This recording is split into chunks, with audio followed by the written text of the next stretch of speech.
delighted to be back in Washington for the second time in 2 weeks. Last week I was here. I believe you were shut down due to a snowstorm. I'm Canadian. We never shut down in snowstorms. My name is Raheel Raza. I'm the president of the Council for Muslims Facing Tomorrow. And I am one of the women who chose to make her voice heard in Honor Diaries. In January 2006, a young Kurdish girl living in the UK, Bahnaz Mahmood, was strangled to death in an honor killing. The collaborators were her father, her uncle, and 3 cousins. In the months before her murder, Bahnaz went to the authorities time and again to report the threats, and she desperately asked, "What can you do for me? What can you do for me?" The authorities didn't take action until it was too late. And I ask you, is it too late for us to take action now? I speak out for Bahnaz and hundreds of others like her. I speak out because culture is no excuse for abuse. I speak out because in North America, there is not enough awareness on the issue of honor violence. I speak out because forced marriage, child marriage, female genital mutilation, and honor killings have no place in any society, in any country, anywhere in the world, especially in the 21st century.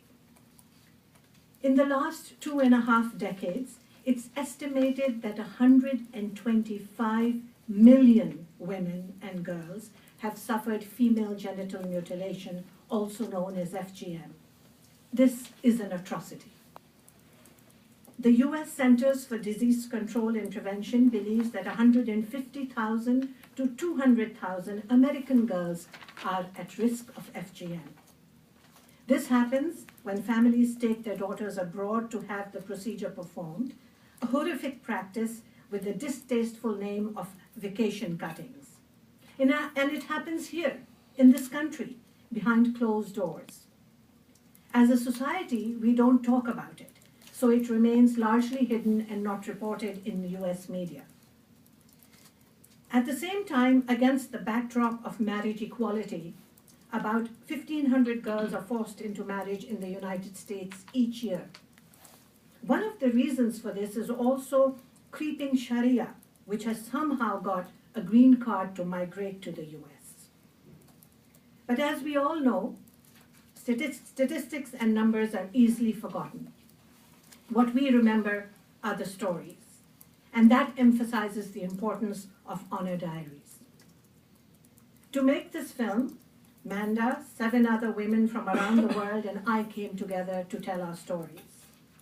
Stories of running away to avoid forced marriage, stories of mothers who were the chief perpetrators of violence and abuse, stories of sisters who set themselves on fire to avoid remaining in an abusive marriage. Stories of things that should not occur or be pushed under the rug in any society or in any culture anywhere in the world.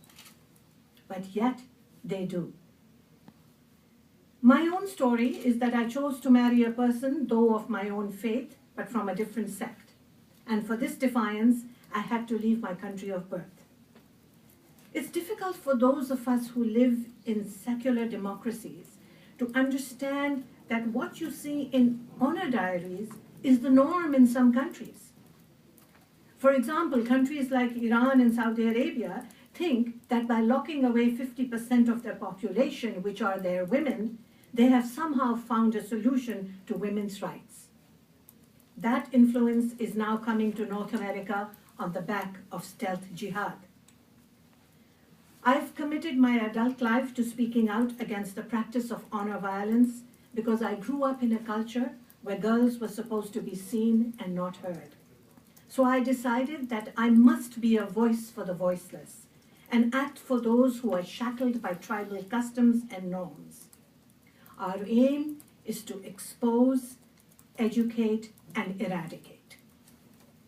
Yet to succeed in this challenge, we will need others to help us tell our stories. And we will need many more than just 9 women to find the courage to come forward and speak out.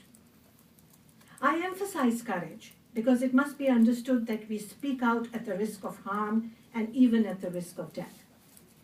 And one such courageous woman is Fahma Muhammad. Fahma recently created a change.org petition to begin FGM awareness campaigns in UK schools. Her heroic efforts gained the attention of the UK Education Minister Michael Gove and the House of Commons.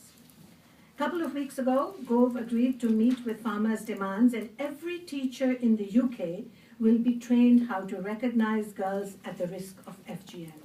How wonderful it would be if we could have this spread across North America. Like Fahma, we must speak out, because not speaking out would be the far worse alternative. Similar to other documentaries, Honor Diaries is groundbreaking in its exposure of the dark side of society. But what is truly groundbreaking here is that those who expose the atrocities are those who have been silenced for centuries. As a world community, we've wiped out diseases, we've put men on the moon, we've created an interconnected global society. But we yet have to establish equality for women. So long as honor violence persists in our world, no woman is truly free. Thank you.